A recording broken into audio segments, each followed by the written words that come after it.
Au tape à tous, bien-aimés frères et sœurs, pourquoi l'Algérie et le Maroc sont en conflit? Dites-moi, l'Algérie et le Maroc. Qu'est-ce qu'il peut y avoir entre l'Algérie et le Maroc? Ils sont tous des pays arabes, ils font partie de la Ligue arabe, ils sont tous des Arabes, ils ont chacun l'accès à la mer. Mais pourquoi ils ont des problèmes? Ils ont des problèmes parce que le Maroc a toujours été associé à la France et aux États-Unis, et l'Algérie a toujours été du côté de l'Afrique et de la Russie. Voilà essentiellement le problème. C'est la continuité de la guerre froide en Afrique. C'est la continuité actuellement de la guerre en Ukraine en Afrique.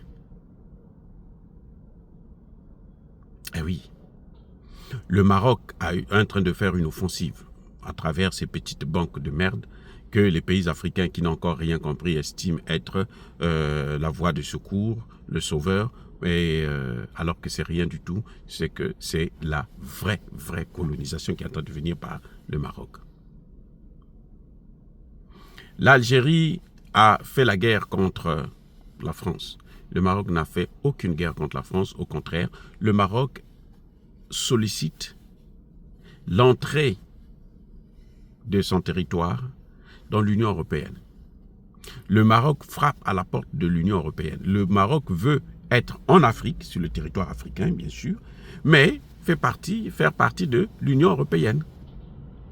Le Maroc n'a pas fait la demande pour entrer dans les BRICS. L'Algérie est demandeur pour entrer dans les BRICS et sa candidature est en bonne position puisque l'Algérie est un membre participant. Voyez, c'est ça le grand problème qu'il y a entre le Maroc et l'Algérie. C'est la guerre froide qui continue. C'est pour ça que les positions des deux pays sont différentes au niveau du Sahara occidental. Il y avait la difficulté aux Nations Unies. Maintenant, les Nations Unies n'ont pas encore tranché parce qu'il n'y a pas une résolution qui donne la paternité au Maroc. Mais, vous savez quoi? Les États-Unis et la France soutiennent le Maroc pour la souveraineté sur le Sahara occidental. Ils ne veulent pas qu'il y ait un référendum, que les populations se décident. Non, ils veulent donner ça au Maroc. Alors que même l'Union africaine s'était dit, il faut qu'il y ait un référendum, que les populations décident d'eux-mêmes. Voyez le problème. Vous avez là la guerre de l'Occident contre le Sud global.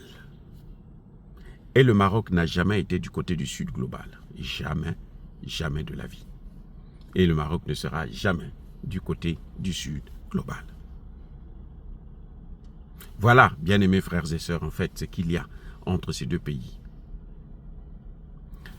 Fondamentalement, tout le reste est secondaire. Fondamentalement, c'est ça.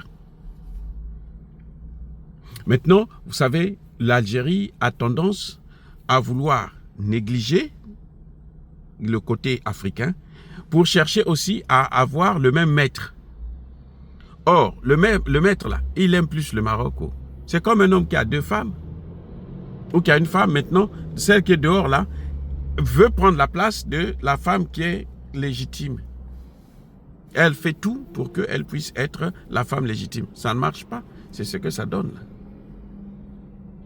Maintenant, le mari fait le chantage à sa maîtresse, dit non, si tu veux que moi je te donne, je t'accepte, hein, que tu sois ma seconde épouse, ma première épouse, comme ça je chasse l'autre, alors donne-moi l'Afrique. C'est pour ça que vous avez vu l'Algérie s'est battue pour qu'elle puisse reprendre le contrôle du Mali, au moins du nord Mali, parce que là, il y a une manne pétrolière, il y a de l'or que la France a perdu à cause de l'attitude de l'Algérie, puisque l'Algérie n'a pas pu faire le travail. Et voilà ce que ça donne. Donc, bien-aimés frères et sœurs, apprenez à ne pas aller signer les accords avec le diable. Le diable, quand vous lui donnez le doigt, il va chercher à vous prendre tout le bras, il va vous prendre la main, il va vous attaquer la tête et les pieds. Il va, en quelque sorte, vous avaler. C'est le problème de l'Algérie. L'Algérie n'est finalement pas stable. L'Algérie n'a pas une position radicale. L'Algérie a été, à un moment donné, le leader du Sud global. En tout cas, des pays non alignés. Mais l'Algérie, voulant se rapprocher, voulant être l'ami de la France, on lui a demandé de faire un certain nombre de choses qu'elle a fait en partie, mais elle n'a pas pu aller jusqu'au bout parce que ce n'est pas conforme. Ce n'est pas, comment dire, c'est pas que c'est pas conforme, mais ça ne reflète pas ce que est l'Algérie, le rôle divin que l'Algérie a reçu du bon Dieu. C'est-à-dire d'être avec les pays africains et de soutenir les pays africains parce que les pays africains l'ont toujours soutenu quand elle est dans la difficulté. Donc, parfois, elle essaie de faire après le recul. Vous avez vu comment l'Algérie a laissé rentrer les terreaux par son territoire pour venir au Mali. Et après, maintenant, l'Algérie s'est dit, non, je ne peux pas. Après, elle dit, non, il faut maintenir les accords d'Alger. Elle demande de sanctionner le Mali. Elle demande ceci. Ça ne marche pas. Alors que les autres, ses maîtres, attendent ça. Ça marche, qu'est-ce qu'elle va faire? Elle est coincée, elle ne sait plus quoi faire. Voilà comment elle se trouve dans une situation calamiteuse. Donc, entre le Maroc et l'Algérie, c'est la continuité, la poursuite de la guerre froide qui est en train de désescalader. Qui est en train de rentrer dans une nouvelle phase, dans une phase qui probablement sera militaire. Vous voyez? L'Algérie ne sait plus comment faire pour danser entre la Russie et l'OTAN. Parce que le Maroc est là, c'est leur ami. Il y a une base militaire américaine au Maroc.